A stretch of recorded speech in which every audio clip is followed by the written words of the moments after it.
Vinisha Reddy, Functional Nutrition Clinic, control diabetes naturally with right nutrition.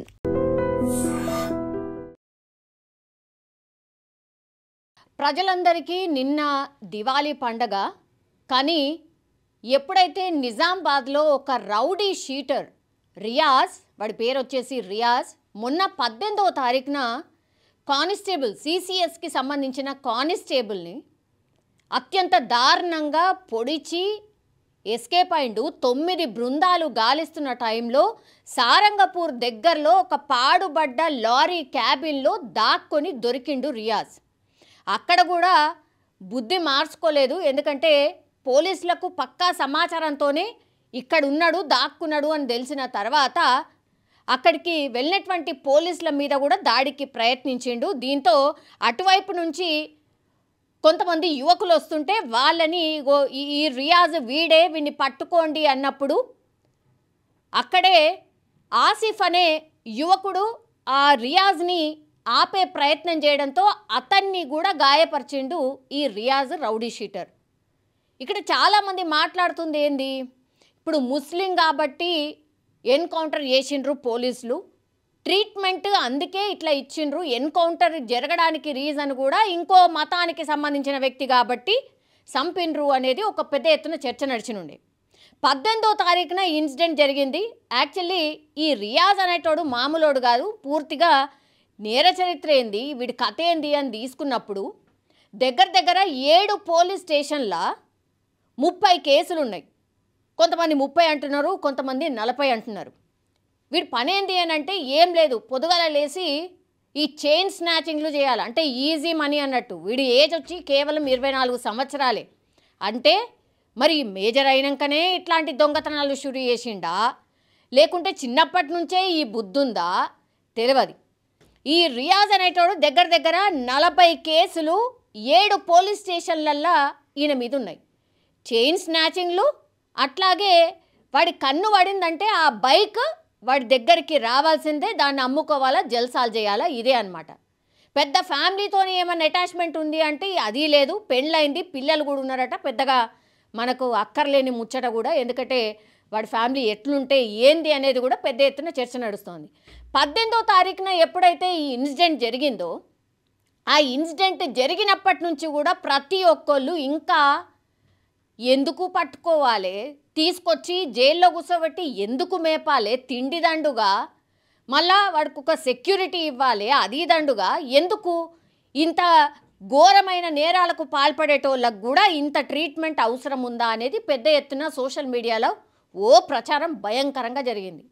ఈ ప్రమోద్ అనే ఈ CCS constable just ఈ రియాజ్ అనేటోడు ఒక బైక్ దొంగతనంలో దొరికిండు, ఇక వీడే అయ్యుంటాడు అని చెప్పి వీడుండేటటువంటి కాలనీకి వెళ్ళి ఈ రియాజ్ అనేటోడిని ఎక్కించుకొని, పాపం ప్రమోద్ కూడా ఎట్లా పోయిండు, వాళ్ళ మేనల్లున్నే తీసుకొని పోయిండట. అంటే ఒకే ఒక బైక్ మీద పోయిండ్రు అనేది పెద్ద ఎత్తున ప్రచారం. ఏమో పోలీస్ వాళ్ళైతే ఒప్పుకోవట్లేదు, లేదు మా వాళ్ళు కూడా ఉన్నారు అని చెప్తున్నారు. కానీ గింత ఏదో చిన్న దొంగతనాలు చేసేటోడు పెద్దగా ఏం చేస్తాడులే అనుకొని మరి అట్లా పోయిండ్రా, లేకపోతే అసలు నేరస్తుడే ఉంటాడు కదా, కనీసం చెక్ చేసుకోవాలి కదా, మన సెక్యూరిటీ కూడా ఇంపార్టెంట్ కదా అని పోలీసులు ఆలోచన చేయలేకపోయిండా?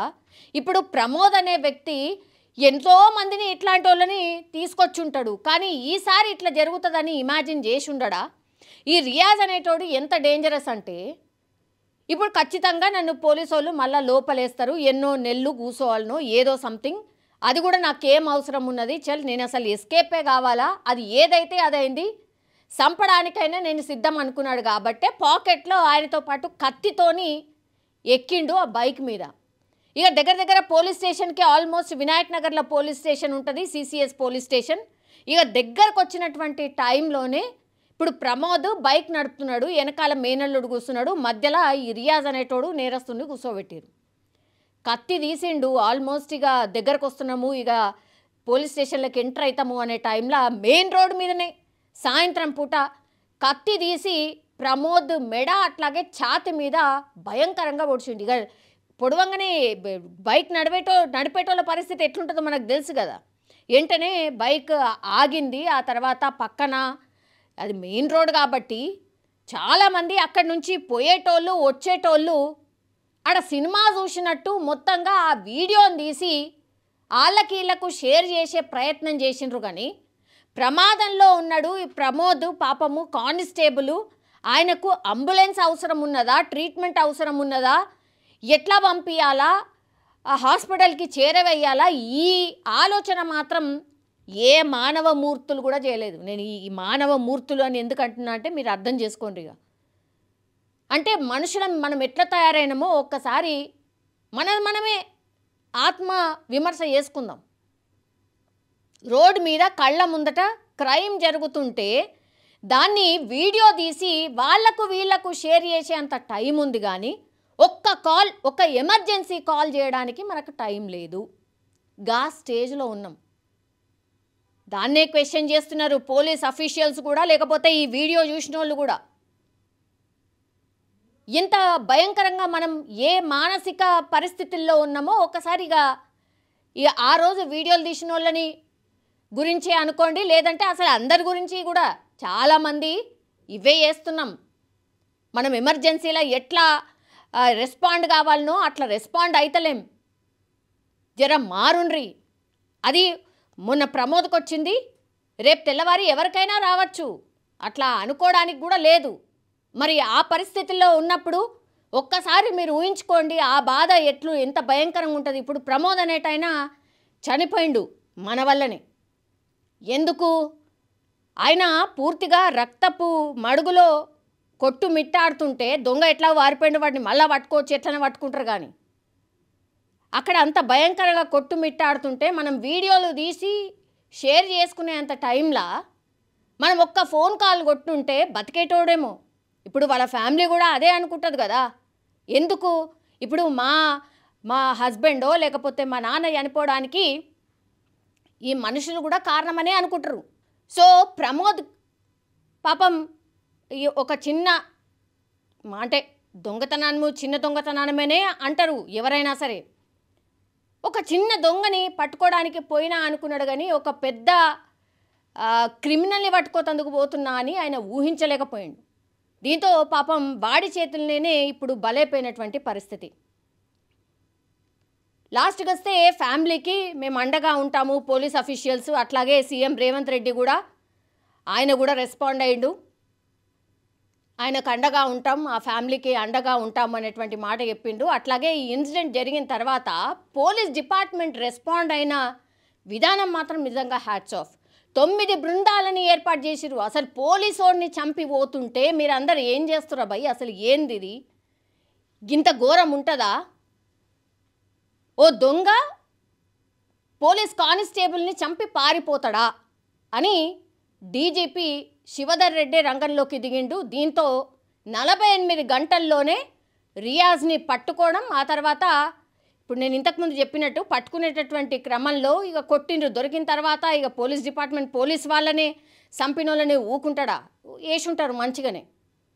దీంతో డైరెక్ట్గా హాస్పిటల్కి తీసుకొచ్చారు, జీజీహెచ్ హాస్పిటల్కి తీసుకొచ్చిన తర్వాత ఆడ బాగానే గాయాలైనాయట రియాజ్కి. సో ఒక 4-5 ఎక్స్రేలు అవి ఇవి తీసిండ్రు. తర్వాత డాక్టర్లు కూడా ట్రీట్మెంట్ చేయడానికి ట్రై చేస్తున్నటువంటి క్రమంలో అక్కడి నుంచి కూడా ఎస్కేప్ కావడానికి ట్రై చేసిండు. దీంతో బయట ఉన్నటువంటి పోలీస్ వాళ్ళు ఊకుంటారా? నీతో ఇక హాస్పిటల్ అది పేషెంట్లు ఉంటారు, అందరూ ఉంటారు. ఇప్పుడు ఖైదీలను లేకపోతే ఈ నేరస్తులను తీసుకొచ్చే టైంలో ఆర్ ట్రీట్మెంట్ చేసే టైంలో వాళ్ళని హాస్పిటల్ తీసుకొచ్చేటటువంటి టైంలో ఎట్లాంటి ఎన్విరాన్మెంట్ ఉంటుందో మనకు తెలిసింది. అది ఇంకో కానిస్టేబుల్ని చంపి ఎస్కేప్ అయి హాస్పిటల్లో ఉన్నటువంటి ట్రీట్మెంట్ ఎట్లుంటుంది మనం ఊహించుకోవచ్చు. దీంతో ఏమైపోయింది? లాస్ట్కి వస్తే ఆడ బయట ఉన్నటువంటి కానిస్టేబుల్ దగ్గర ఉన్నటువంటి అంటే గన్ని ప్రయత్నం చేయడంతో దీంతో ఇక లాభం లేదు అనుకున్నారు. అక్కడున్న మిగతా వాళ్ళు కూడా రెస్పాండ్ అయినరు. వాడి చేతిలో గన్ పోయిన తర్వాత ఇంకేముంటుంది, ఎంతమంది ప్రాణాలు తీస్తాడో అన్నిటికీ తెగించిండు రియాజీగా. వాడి ఉండడానికి లేదు అనుకున్నారు. స్పాట్లో అక్కడనే ఆయనని లేపేశారు. అసలు సంబరాలు చేసుకున్నారు బయట. లేపేసిన తర్వాత ఒక మనిషి చచ్చిపోతే, ఈ రియాజ్ అనేటోడు చనిపోతే భూమికి భారం తగ్గింది, ఈ మేపే బాధ పోయింది. ఒక ఏమంటారు తిండి దండుగా భూమికి భారం అనేటువంటిది పెద్ద ఎత్తున ప్రచారం నడిచింది. చాలామంది ఇప్పుడు సోషల్ మీడియాలో హ్యాట్స్ ఆఫ్ పోలీస్ డిపార్ట్మెంట్, నిజంగానే ఓ మనిషిని ఇంత దారుణంగా చంపినోడు భూమి మీద బతకడం ఎందుకు, అసలు మేపడం ఎందుకు, వేస్ట్ దండగా అనేది కూడా సోషల్ మీడియాలో పెద్ద ఎత్తున ప్రచారం నడిచింది. రియాజ్ అనేటోడు ఇప్పుడు లేడు. ఇప్పుడు హాస్పిటల్ ఇప్పుడు పెద్ద ఎత్తున మనకు తెలుసు కదా, మానవ హక్కుల సంఘాలు చాలామంది ఇప్పుడు వచ్చి మాట్లాడుతున్నాయి. ఎన్కౌంటర్ అనగానే మనకు తెలుసు సిపి సజ్జనారే మనకు గుర్తొస్తారు. ఎందుకంటే ఏదైనా ఇన్స్టెంట్ జస్టిసే జరగాలే కొన్ని ఇన్సిడెంట్స్లల్లా అనేది కూడా పెద్ద ఎత్తున మాట్లాడుతున్నాం. అందులో భాగంగానే మళ్ళా ఒకసారి సజ్జనార్ గారిని గుర్తు చేసుకుంటున్నారు. ఎన్కౌంటర్ స్పెషలిస్ట్ సజ్జనారే కరెక్ట్. యాక్చువల్లీ మానవ హక్కుల సంఘాలు ఇవన్నీ కూడా ఇట్లాంటి ఈ రియాజ్ లాంటి కోసం ఎందుకు ముందు నిల్చోవాలనేది కూడా పెద్ద ఎత్తున ఇప్పుడు చర్చ నడుస్తోంది. కానీ ఇప్పుడు అవి కూడా మాట్లాడుతున్నాయి. అట్లాగే అసలు హాస్పిటల్లో సీన్ రీకన్స్ట్రక్షన్ చేస్తున్నారు ప్రస్తుతం. Post mortem as well as scene reconstruction జరుగుతుంది. అసలు హాస్పిటల్లో ఏం జరిగింది, రియాజ్ అనేటోడు ఎట్లా ఎస్కేప్ కావడానికి ట్రై చేసిండు, అది పూర్తిగా pin to pin, point to point ఇప్పుడు మొత్తం ఒక నివేదిక రూపంలో తయారు చేస్తున్నారు పోలీసు వాళ్ళు. ఇంకోవైపేమో ఇప్పుడు ఎన్కౌంటర్ జరిగిన తర్వాత పోస్ట్ మార్టం జరుగుతుంది. మరి అలా ఫ్యామిలీ మెంబర్స్ తీసుకపోతారా, పెద్ద ఎత్తున నిన్న కొంత ఆందోళన చేసే ప్రయత్నం చేసిండ్రు అనేది కూడా ఒకటి నడిచింది. అంటే రియాజ్కి సంబంధించిన కుటుంబ సభ్యులు, అసలు రియాజ్కి పెద్దగా కుటుంబంతో ఏ సంబంధాలు లేవట, బయటనే ఉంటూ ఉంటాడట, వాడు మైండ్ సెట్టే వేరున్నట్టున్నది. చాలామంది చెప్పిరట ఎందుకు ఇట్లాంటి వాడి గురించి మీకు అవసరమా అనగానే వాళ్ళు కూడా కామ్ అయిపోయారు. ఇప్పుడు రియాజ్ కుటుంబం కూడా పెద్దగా ఏం రెస్పాండ్ అయితలేదు, ఏమీ లేదడా.